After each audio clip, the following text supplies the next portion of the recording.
In this video, we will be doing a character analysis based on The Heart of Darkness by Joseph Conrad. But before we delve into the character analysis, let's give a little background on The Heart of Darkness. The Heart of Darkness is told by an unnamed narrator who follows the story of Marlowe and his adventure through the river Congo in Africa. On the surface, the story just appears to be about Marlowe going to the Congo to collect ivory. However, the story is much more than that, often delving into themes of imperialism as well as succumbing to one's own ambitions, greed, lust, things of this nature. And these main characters, who are Marlowe, the manager, and Kurtz, seem to embody these values and themes perfectly. It is important to note Conrad's view on imperialism when he wrote the book, as many critics and analysts have never actually found or determined his view on imperialism. So while taking a look at these characters, try and find what you think his view might be. The first character that we'll be taking a look at is Marlowe, who is undoubtedly the most important character in the book. Now, it is important to note that Marlowe has often been thought of as a kind of catalyst for Joseph Conrad. There has been much debate as to whether or not Marlowe serves as a surrogate for Conrad. It is through Marlowe that we are given a clear, changing opinion on imperialism, a factor which has also been observed for Conrad. It is these similarities that signify Marlowe's importance in the novel. Now that we have a little background information, let us take a look at the various traits, morals, thoughts, and circumstances that make up Marlowe's character.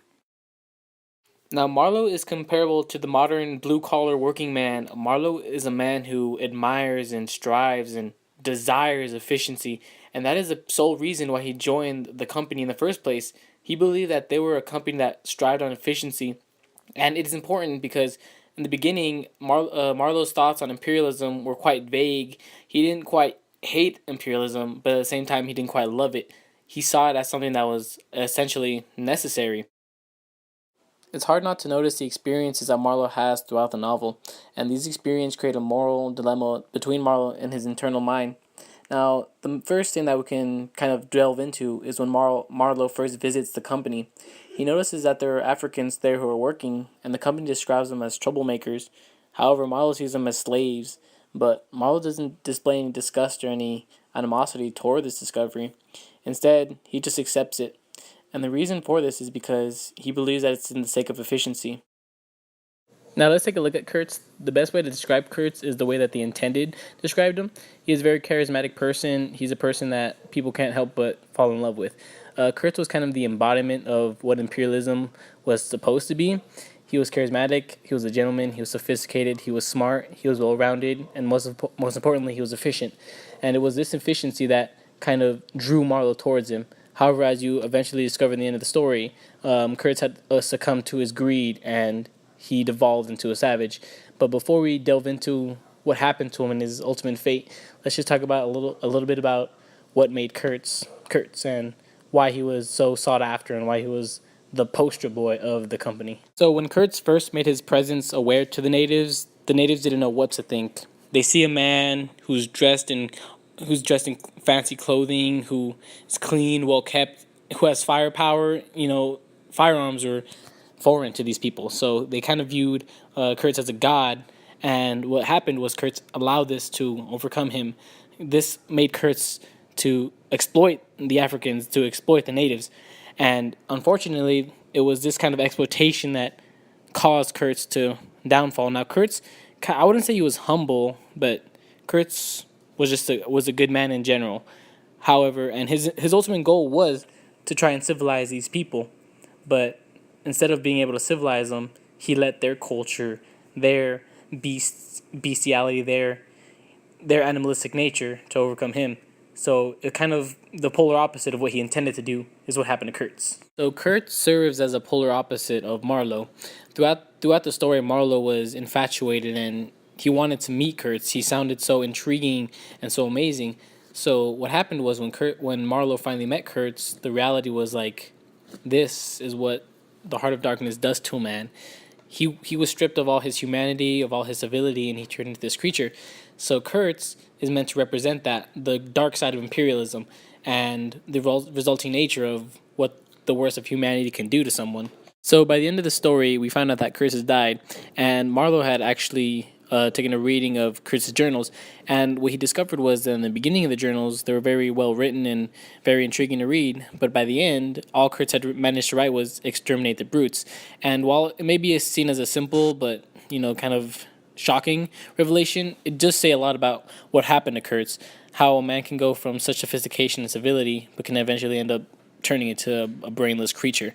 So the last main character that we will be taking a look at is the manager, and the manager is the character that Marlowe despises the most. The manager is the embodiment of laziness, of greed, and why imperialism is a bad thing. The manager is a person who does not earn the position that he keeps. All he is lazy and mooches off the work of others.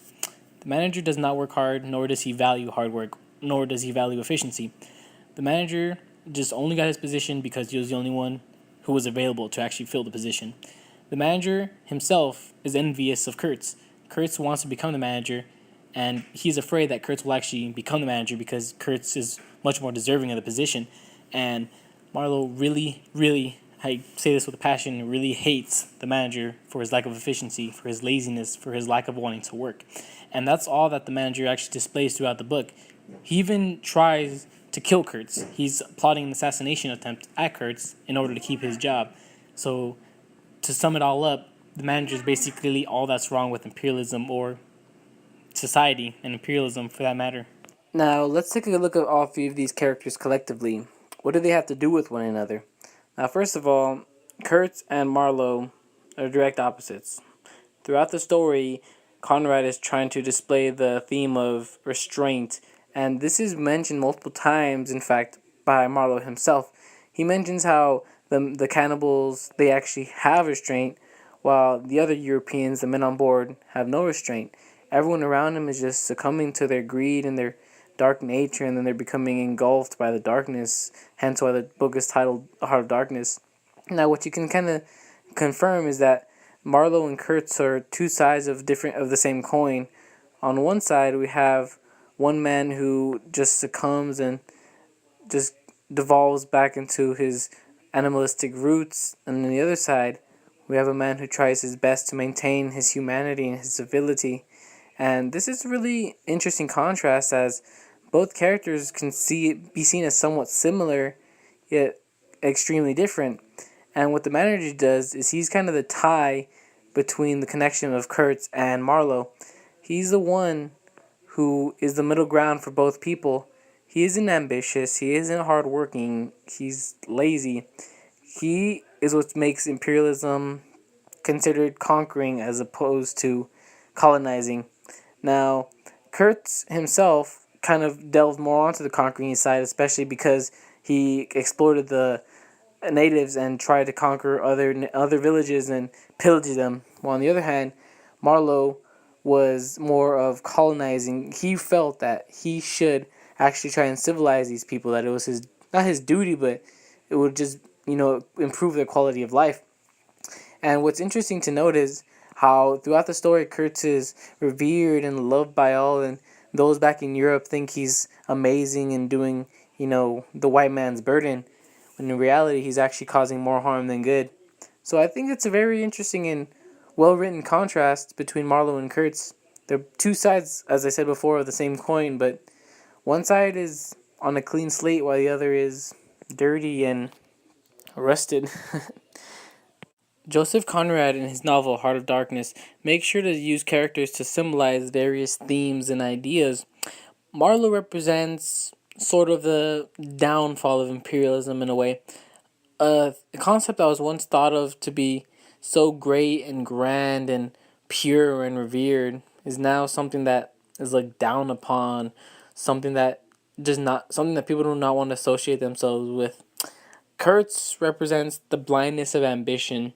He wanted to go to Africa. He wanted to be famous. He wanted to be wealthy. He wanted to civilize these people. And instead, he was blinded and became a beast himself. And the manager, he's just kind of in the middle of things. He's the final hit of the nail into the coffin, that is imperialism. His company was running horridly. He didn't want to work. And that's what I think is really interesting about Conrad's characters. He makes sure that each one of them is complex and deep and actually stands for something bigger. And I hope that this character analysis helps you in your understanding of the novel. And thank you for listening.